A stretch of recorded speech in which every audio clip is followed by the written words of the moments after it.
Значит, если кто-то вас обижает, а вы сами не можете,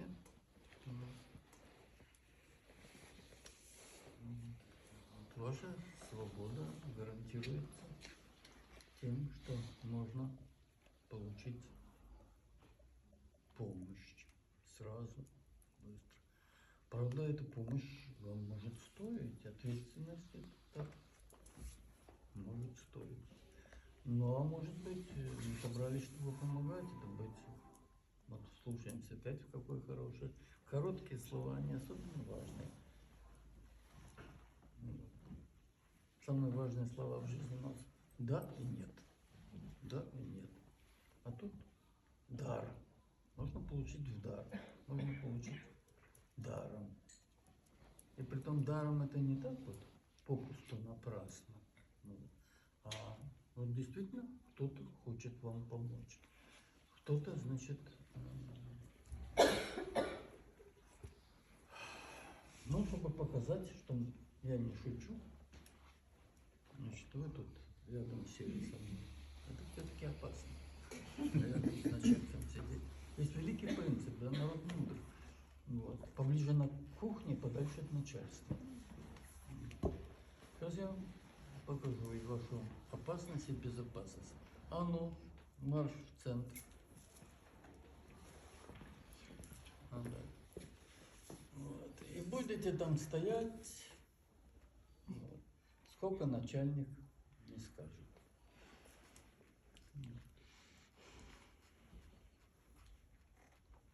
Как будете защищаться, как, значит, помощь можете получить, как. Вот по-настоящему здесь у нас все должно быть ясно, прозрачно и просто. Как? Плохо стоите? Плохо. Почему? Да вот.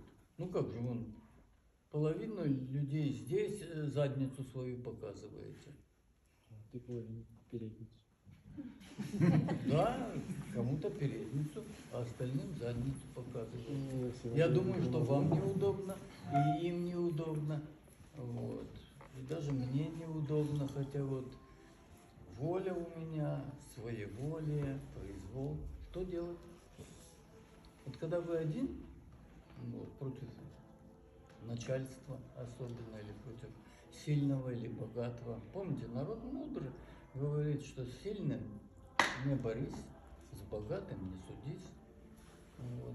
Значит, бороться со мной не надо, судиться со мной тоже не надо, что я начальник. Выполнять надо мои требования, принимать. Раз я сказал встать, значит вы стоите. Вот. И ничего не поделаешь. Но защищаться всегда нужно. Итак, чтобы вам было безопаснее, что надо сделать? Я же мне только что говорил вам, что ну, вы можете просить всегда помощи. Пока я не чувствую. Не слышу. Опасности пока не чувствую. Да, но одну минуточку. Они недовольны, что вы стоите. Кто? Да вот все я вам хочу сказать. Пусть кто-нибудь попробует быть довольным. А? Вот, недовольны, что вы стоите. Им неудобно, вы обратите внимание. Вот они сидят, а вы стоите.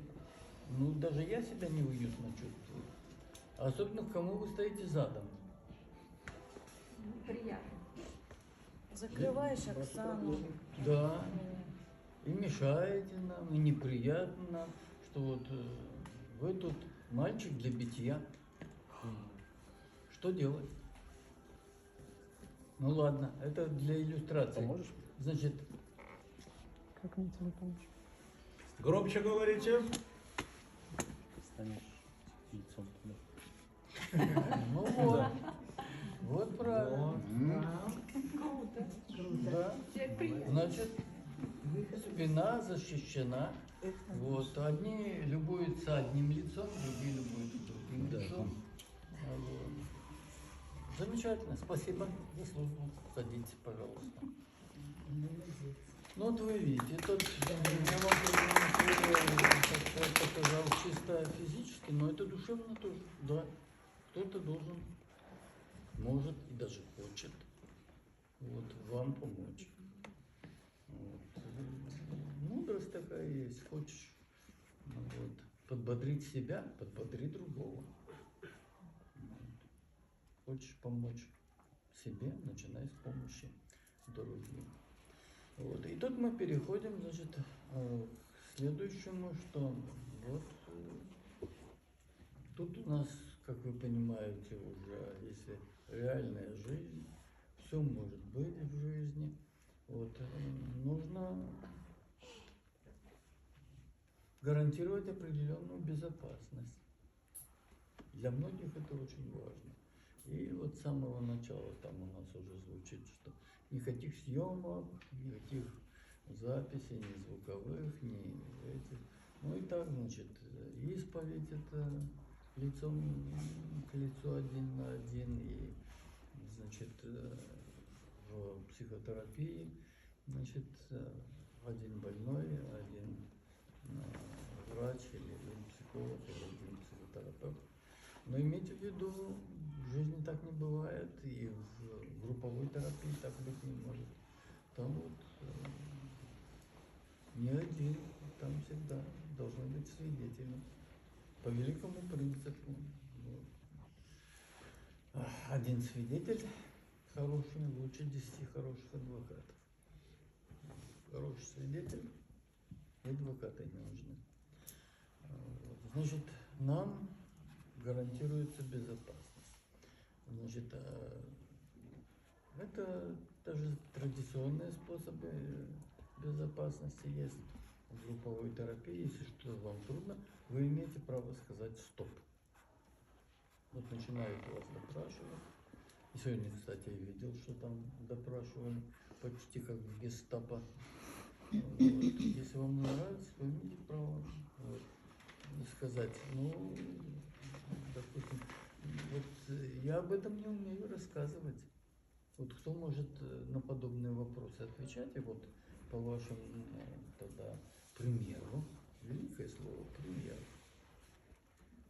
смерить, измерить, свериться. Вот. Пусть он сначала это сделает.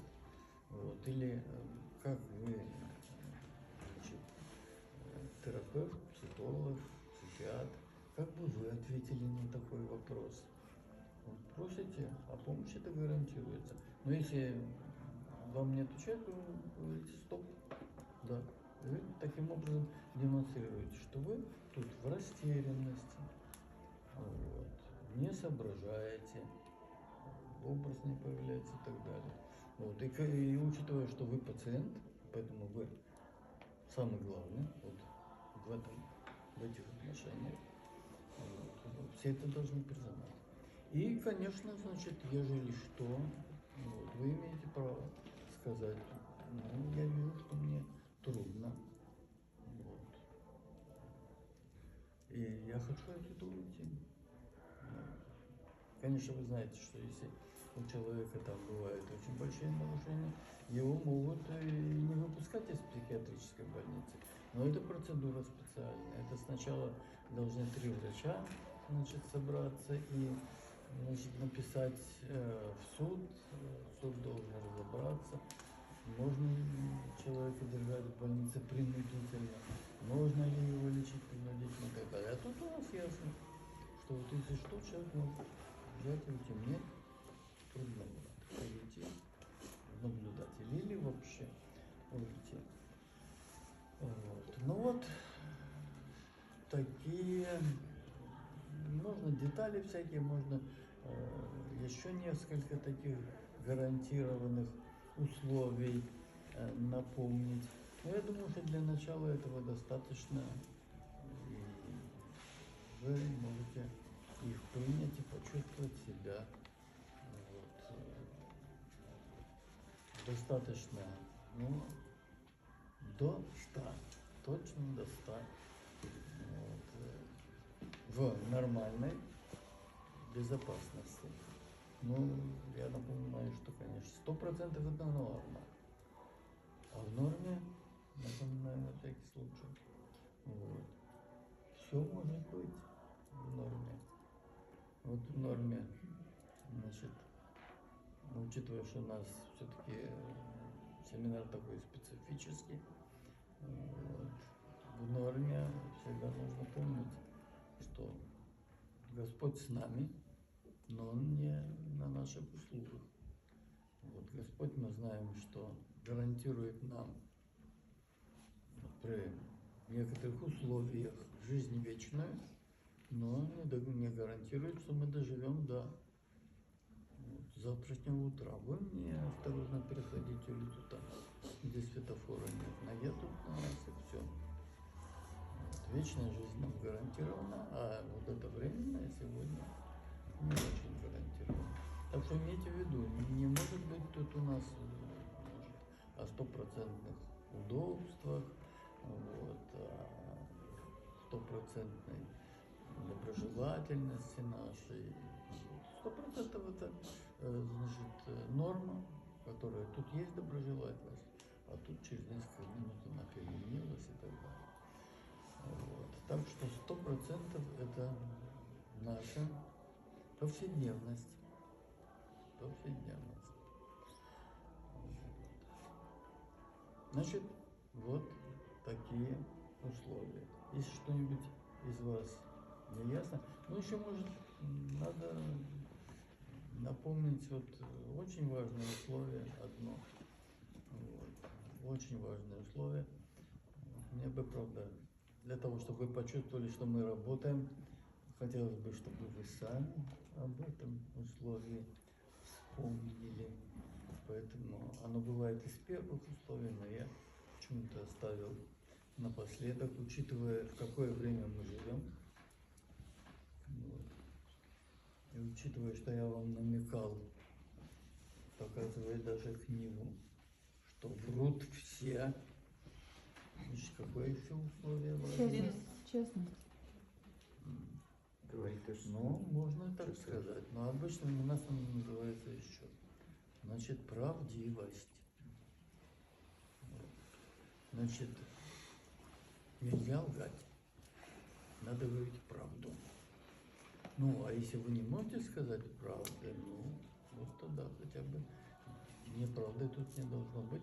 Вы тогда можете сказать, что ну, не готов сказать правду.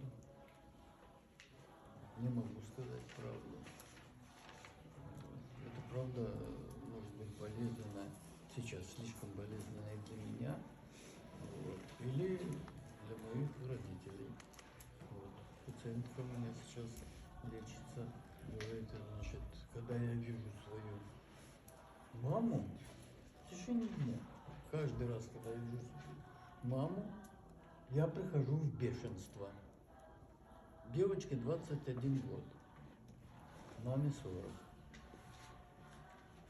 Вообще-то мама психологически тоже девочка. Они друг с другом всю жизнь вот, и ссорятся. Не могут договориться. Вот. Прихожу в бешенство. Вспоминаю сейчас еще одну, которую, как только я слышу голос бабушки, я прихожу в ужас. Неужели и я буду когда-нибудь такой?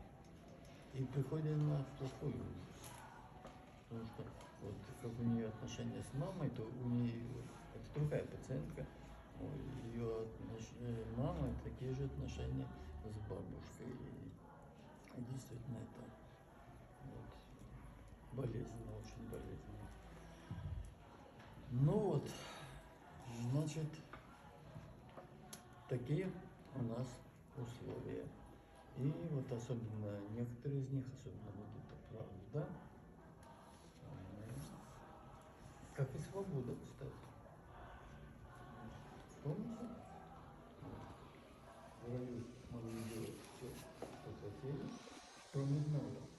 И это казалось, значит, огромным нарушением прав.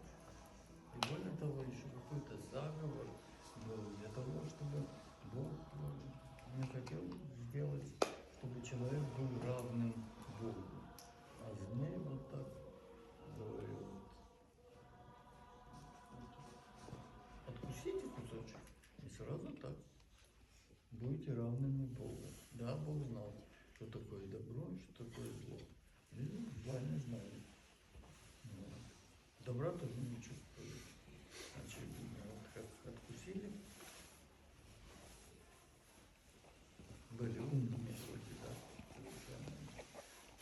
Думали, что откуси чего-то и станешь равным Богу. Как некоторые сейчас у нас думают, большая зарплата делает нас вот, богоподобными. Ну а богатство так вообще. Ну вот такие условия. Вот. Имейте в виду хорошие, с одной стороны, условия, вот, помогающие нам действительно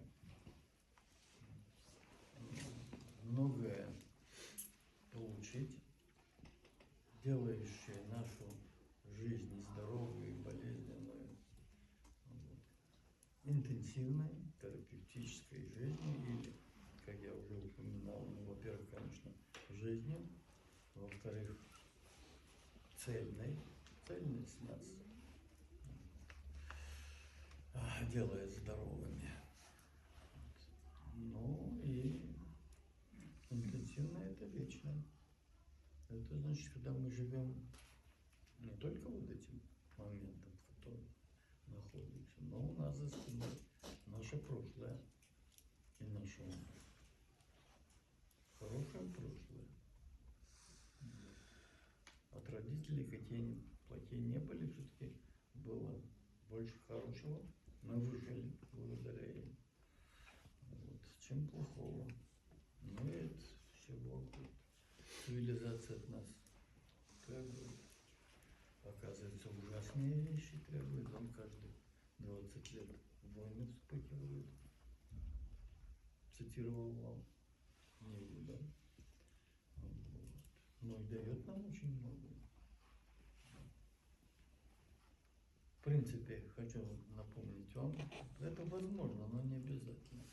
Значит, наша вот теперешняя техническая вооруженность вот, позволяет нам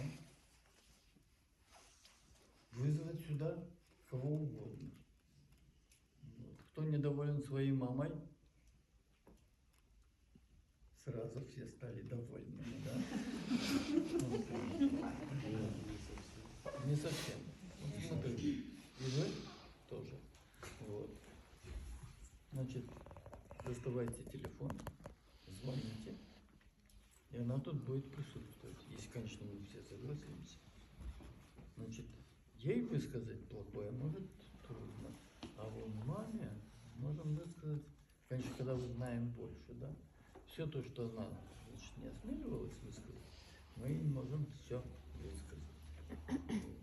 И, кстати, не она выскажет, а мы, проникнувшись, значит, чем она мешает жить, выскажем любого, но не любого, конечно, вы понимаете, что какого-нибудь премьер-министра или министра обороны вызвать мы не можем. Но это нам не обязательно, потому что, напоминаю вам, что самое главное у человека, особенно если мы будем заниматься лечебной жизнью, это внутренняя его жизнь. Она, в общем-то, как ни удивительно, намного сложнее, чем жизнь внешняя. Там столько всего. Правда, говорят, что это в подсознании, мол, и так далее. Нет, просто мне необходимо этого осознавать, что если мы вызываем эти процессы у нас внутри, вот, и, конечно, если вот, не позволяем им выйти из-под контроля, то куда атомной энергии до тех процессов, да? Ну, напоминаю на всякий случай. Людей сейчас на планете 8 миллиардов, а нейронов у нас 150 миллиардов. Нейронов. Вот, это целые сети, это такие связи, такие сложности там, ну, которые дают нам. Вот. Чтобы человечеству появилось 8 миллиардов, вот вы, наверное, удивитесь, это огромные плюсы.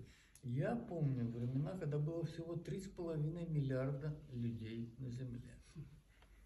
3,5 после Второй мировой войны подсчитывали только. Вот, за 70 лет добавилось 4, ну, для ровного счета 5 миллиардов людей. А техника как изменилась и все остальное. Вот.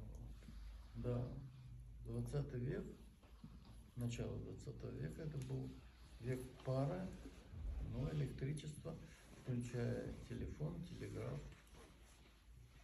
пароходы, ну, самолеты даже были еще в счет. Начало 21 века, что-то такое.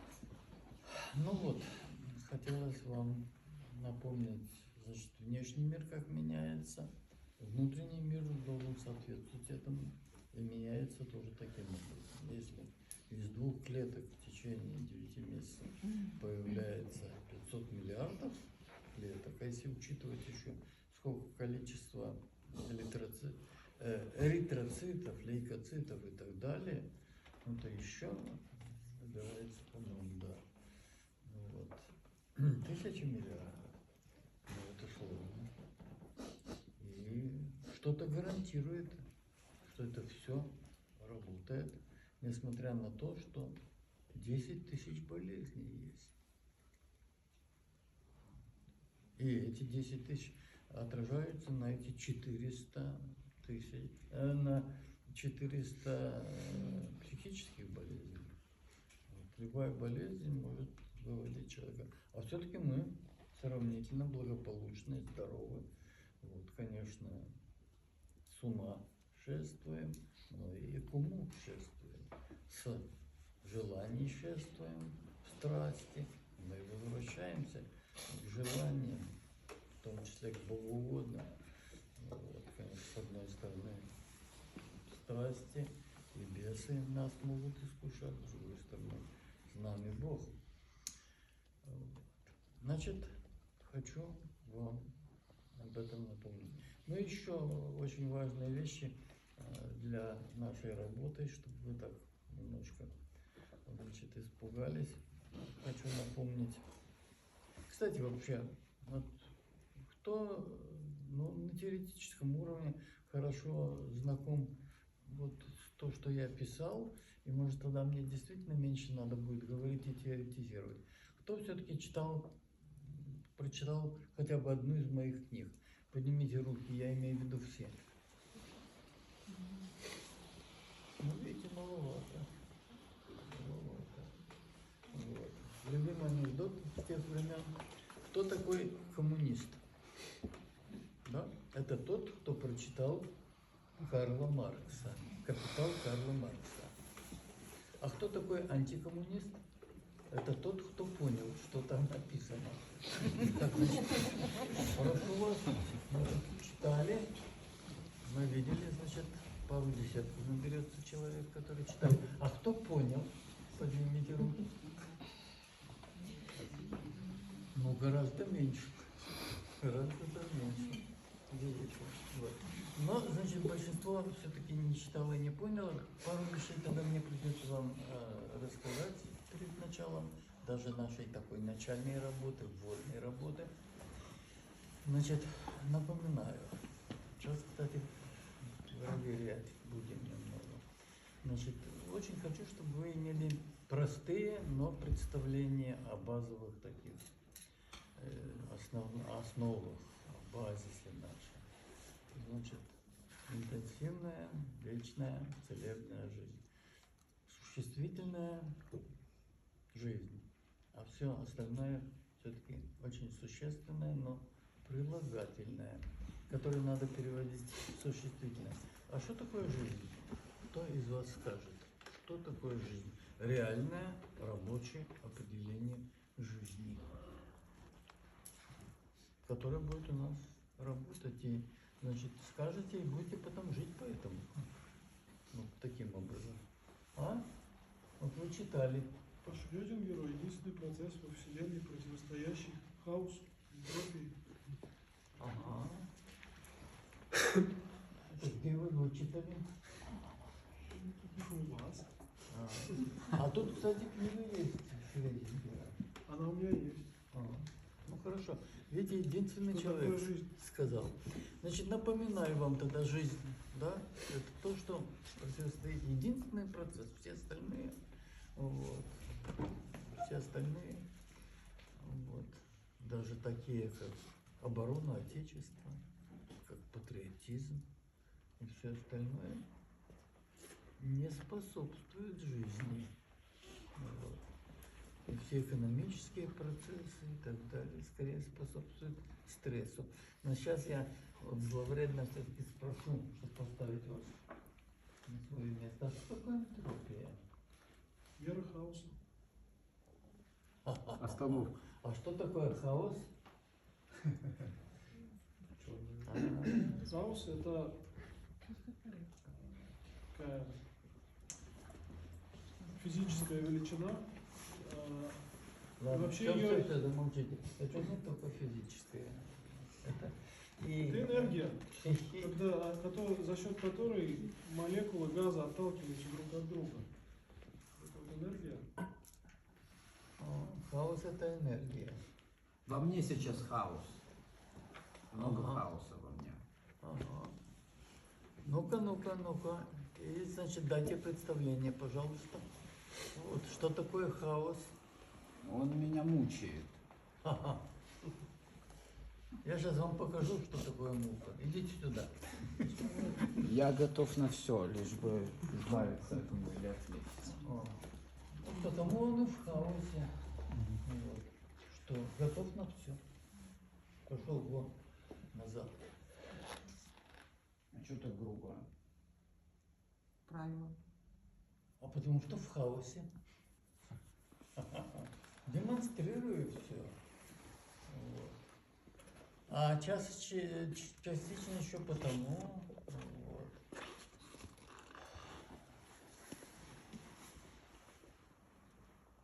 что требуете у начальника разъяснений. А вообще сколь-нибудь интеллигентному человеку известно, что если начинаете что-нибудь разъяснять, ну вот, то впадаете еще в больший хаос. Вот спрошу вас, что такое зло? Начнете объяснять и начнете углубляться в это зло. Вот. Начнете отождествляться с ним. Вот. Лучше так не прикасаться. Вот так. А почему грубо? Потому что хаос, потому что все возможно. Но, кстати, и хаос, и значит, жизнь, конечно, жизнь все в себя включает, но так ответить нельзя. Ладно, напомню вам, мудрец вы мой. Энтропия, вот, это гораздо хуже хаоса, это уравнивание. Значит, вот если у нас у всех температура 36,6, ну вот, если у нас у всех уравнять до 30, то тут нам всем и конец. Если всем уравнять до 44, тоже нам всем и конец. И в жизни, если все уравнять везде температуру, и на солнце, чтобы она была такая, нам всем конец. Вот, и если сравнять зиму с летом, то тоже похоже, что будет. Так вот это неравенство. Да? Вот. Энтропия равенство, а жизнь, можно сказать, это неравенство. И очень большое неравенство. И так некоторые из вас говорят, что должна быть всеобщая справедливость и так далее. Вот как будет всеобщая справедливость, тут вам всем и конец. Вот. Если вы будете все одинаково все знать, столько же, сколько доктор, вот, что и вам конец от того, что доктор будет такой же, как и вы. Вот. Но это не совсем касается психиатрии. Там в психиатрии все-таки надо знать. И часто, как ни странно, некоторые вещи надо знать больше, чем доктор. Ну вот, очень масса любимых афоризмов. Один из самых любимых определение врачей, значит, терапевт, врач общей практики, должен знать все. Но тут же уточнение, вот, так, отрицающее энтропию. Все должен знать, но немного. Знать все обо всем невозможно. А профессионал, вот, значит, извините, лучше будет, если будет сказано так. Значит, терапевт должен знать немного обо всем. Это будет лучше. И тогда значит, по противоположности, а профессионал должен знать все, а немного. Ну, психиатр больше знает о психике, но меньше знает о неврологии. Невропатолог больше о неврологии, меньше о психике. Вот. Ну, а чтобы с юмором. Вот. Ну, трудно обойтись без юмора в такой особенной профессии. Значит, как различаются профессии медицинские? Вот. Хирург мало знает, но много может. Вот. Психиатр много знает, мало может. Да-да, несмотря на все.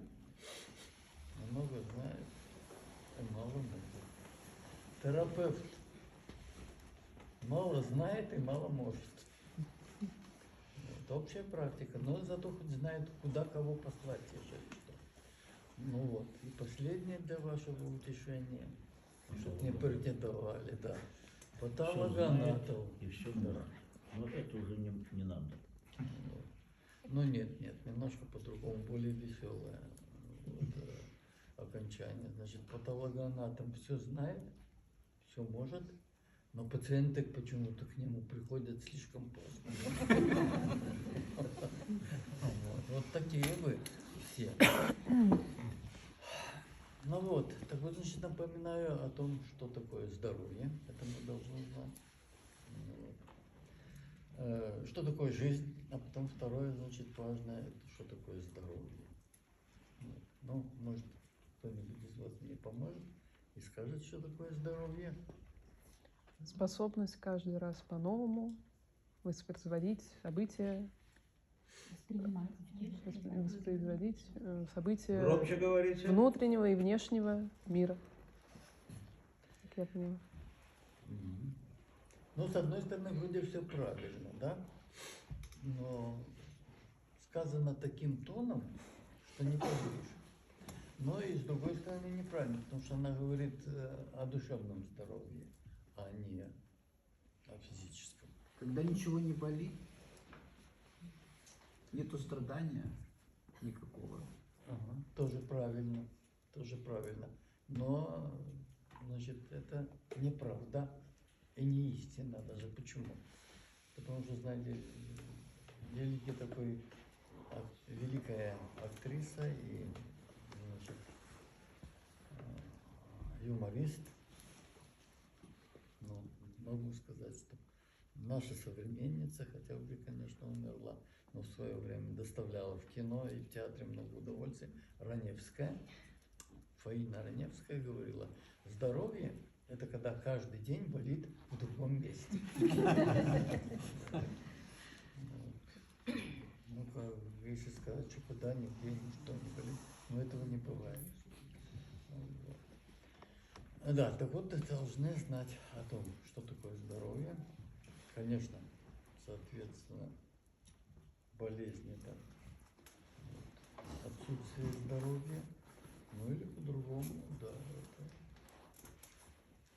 когда болит. Но не только когда болит, когда это слишком болит.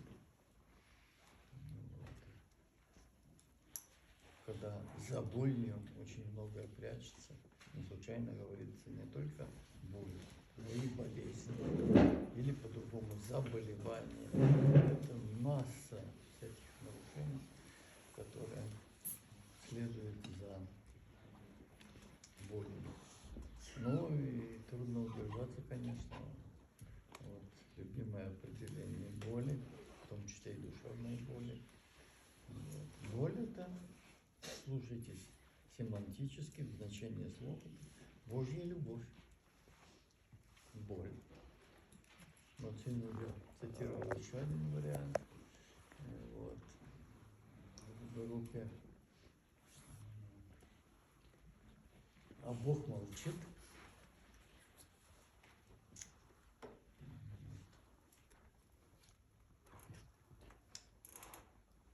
За страшный грех, за то, что в Боге усомнились, Он наказал любовью всех, чтобы в муках верить научились. Замечательная песня в разных вариантах есть. Особенно еще клипы, когда такие бывают разные. Вот. И там священник, видим, вот, которого Бог наказал любовью. Вот. Но разве мы хотели бы отказаться от этой боли? Это болит, и это нормально. Вот. И чтобы постичь любовь, и потом, чтобы верить научиться, да, должна быть и душевная боль, и духовная боль, и физическая, и телесная боль, и общественная боль. Очевидно, что большинство из вас так еще не ценит, наверное, мир, потому что не знают, что такое война. На мое счастье, могу так сказать, на несчастье, конечно, очень многих людей, на несчастье моих родителей. Я знаю, что такое война. Я помню очень многих разных аспектов. Так что вот должны помнить, что такое жизнь, и что жизнь – сущность, включающая в себя боль, заболевание и выздоровление. И вообще-то в процессе выздоровления только мы начинаем ощущать, что такое жизнь, что такое здоровье, какое это благо и так далее. Вот. Ну вот эти, с этими понятиями мы должны будем иметь постоянно дело.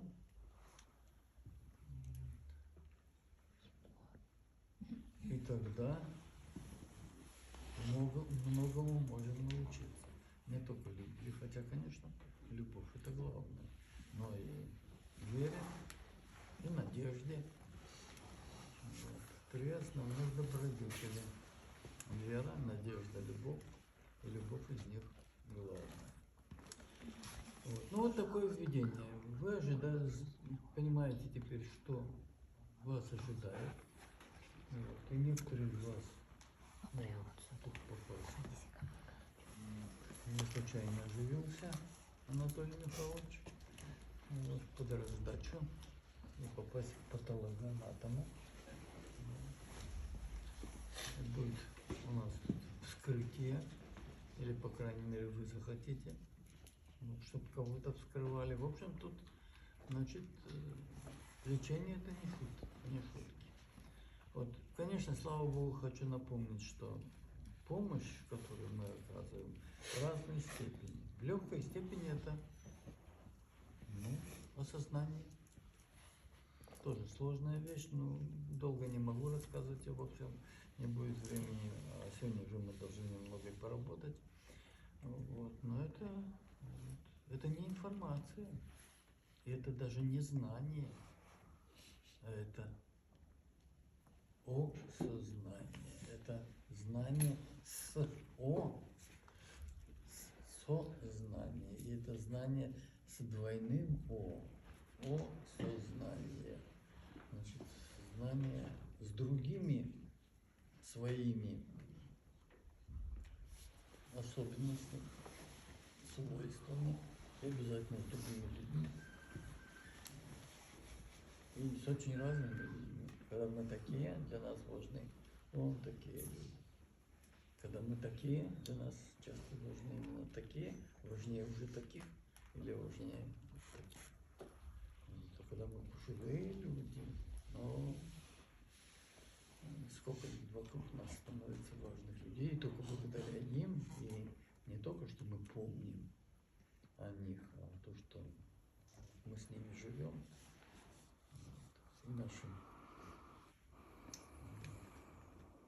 наши мертвые, как часовые, отражается небо в бегущей воде, и деревья стоят, как живые. Да?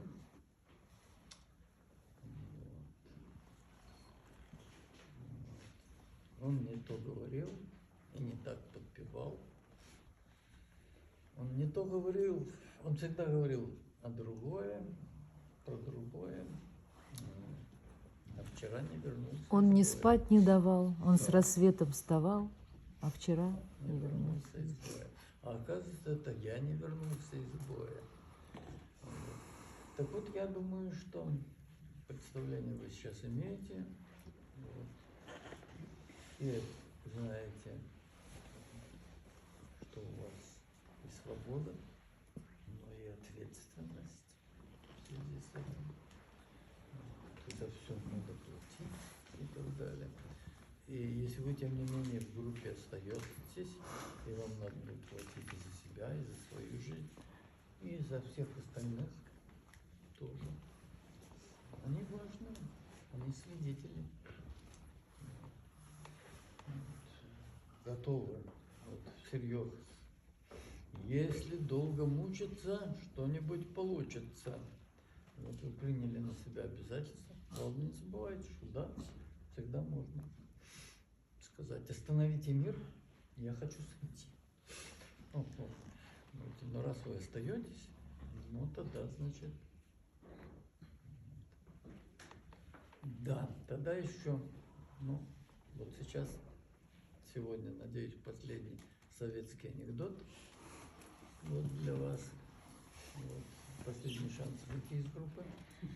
Значит, такой анекдот. Заповеди советского интеллигента.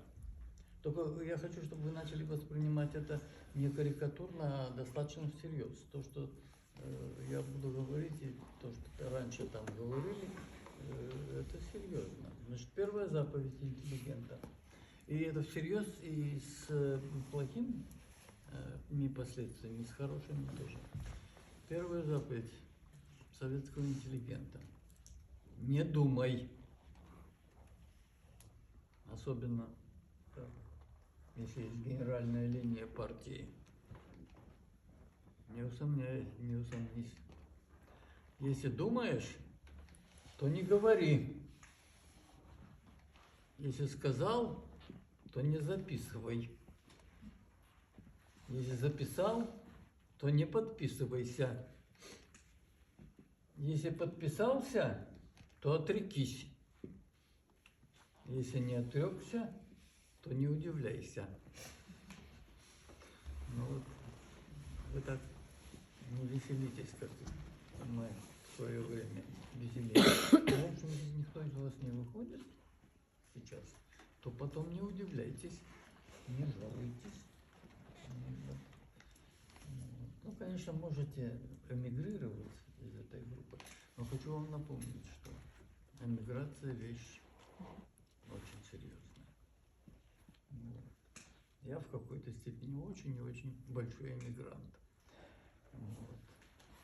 И сын эмигрантов. А сейчас за кордоном Россия, за кордоном любовь. Вот. Ладно, тогда, значит, теперь хочу сказать, как мы будем работать. Значит, заканчиваем мы сегодня вовремя, да? Поэтому я очень... Ваша группа, Александр Ефимович. Что? Ваша мастерская, как вы решите. Нет, одну минуточку. Значит, Конституция все-таки есть. 19-15. Да. Вот. Через 20 минут. Через 20 минут. Значит, я захочу, чтобы вы так подобрались и так отчитались уже. Вот.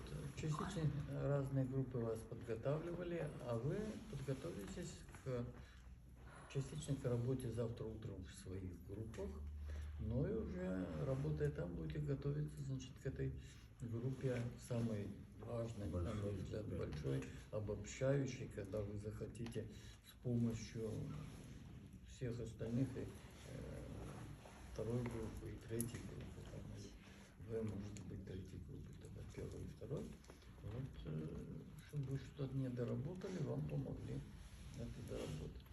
Значит, хочу, чтобы вы очень коротко и в основном здесь представились. Там вы уже представлялись, но, на мой взгляд, как я смотрел, все-таки вы плоховато представились. Значит, у меня вы должны представляться, значит, очень практически. Очень практически. Вот. И очень кратко. Там вы пробовали там объясняться, рассказывать, уточнять, а тут так вот. Фактически надо будет называть только, как коротко можно сказать, свое настоящее имя везде, по всем графам, которые я буду заполнять, а чтобы вы потом не удивлялись. Вот. Имя – это кто им я. Имя. Значит, чтобы, во-первых, ваше имя звучало, так? Будет плохо звучать, вот. Ни мелодии, вот. Так, ни интонации. Придерусь и выгоню. Жизнь вот так делает. Значит, первое. Имя. И так, чтобы слышно было навсегда. Вот если кто-нибудь из вас посмеет забыть, что я Ефимович, Александр Ефимович, сын Ефима, сын Ефима Алексеевича, вот, вам не поздоровится. Ну, конечно, вы свободные люди. В эмиграции, в эмиграции. Как Ленин. В Цюрих. Вот. Значит, во-первых, имя. Во-вторых, образование. И недолго, основное, ваше основное. А то и одно, и второе, и третье, и так далее. Дальше. Ваша профессия. И не какие-то там разные такие. Сейчас, что вас кормит? Одним словом. Да, одним словом. А может даже все одним словом. Да, желательно. Поверьте. И самая важная для вас проблема. Вот есть поезд идет, кто бы там ни ехал, какой бы министр дальше или генерал, там и так далее, в вагонах не ехали. Но самое главное в данном случае это локомотив. Он везет. Так вот и какая-то ваша беда, ваша проблема основная и желательно личная. Ну, в виде исключения, если кому-то важно профессиональная, такая, какая, знаете, ну, у нас вообще-то работа личная. Хочешь, не хочешь. Если ты безличный человек, если ты безразличный человек, не различаешь разных лиц и так далее, то у тебя нет. Но вот тут, значит, ваша личная беда. Если она личная и профессиональная, ну, может быть, но это именно ваша личная. Вы имеете лица. Лица для вас самое главное. На лицах все отражается. Лицо, зеркало человека. Как говорят, глаза, зеркало души и так далее. Это ваша большая личная проблема, которая за собой тащит все остальное. Вот. Не увидим вот этой личной проблемы, или беды, или трудности, или заболевания. Ну, чтобы мягче было, все-таки скажем, ваша большая личная проблема. Да? Одним предложением. Да, одним предложением. Вот, например, ну, чтобы вы знали, что все, что здесь происходит, касается всех нас, организаторов тоже. Вот он сидит за кругом, но он в каком-то смысле мой начальник. Да? Вот. Ежели что, я хочу сказать, что он моя проблема. Могу сказать. Ну, слава богу, нет. Когда-то был. Когда-то был. Вот, именно. Вот. Можно так конкретно. Хорошо, сказать. что проблема, а не Да. головная боль. Вот именно. Вот. Это моя главная, например, мог бы сказать когда-то внешняя проблема. Вот. Ну, могу сказать и о своей внутренней проблеме. Но вам лучше ее не знать. Вот. Но если, конечно, для кого-то кажется это очень важным, да, наша работа это очень личная работа. Так, вот. И пока будет все, будем готовиться постепенно работать там, будете иметь в виду, там, конечно, другие проблемы, вы с ними будете работать, но готовиться к тому, к таким важнейшим проблемам. Да. Ну вот, если хотите сказать, сегодня вот, на последней группе могу сказать. И могу с этим дальше работать. Вот, моя важнейшая проблема была, это проблема со священником. Я могу даже показать вам этого священника. Вот. Да, как значит, но трудно удержаться. Обещал, что юмора не будет. Но хочу сказать, Чукча возвращается вот в советское время к себе на Чукотку и спрашивает, ну что ты видел? Чукча не такой глупый, значит, конечно. Говорит,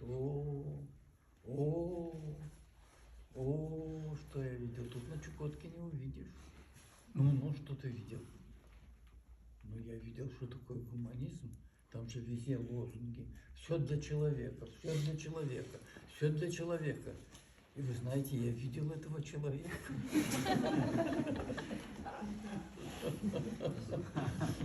Некоторые помнят это времена и понимают, что такое для этот человек. Вот. Ну вот. Так что просим. Итак, имя. Меня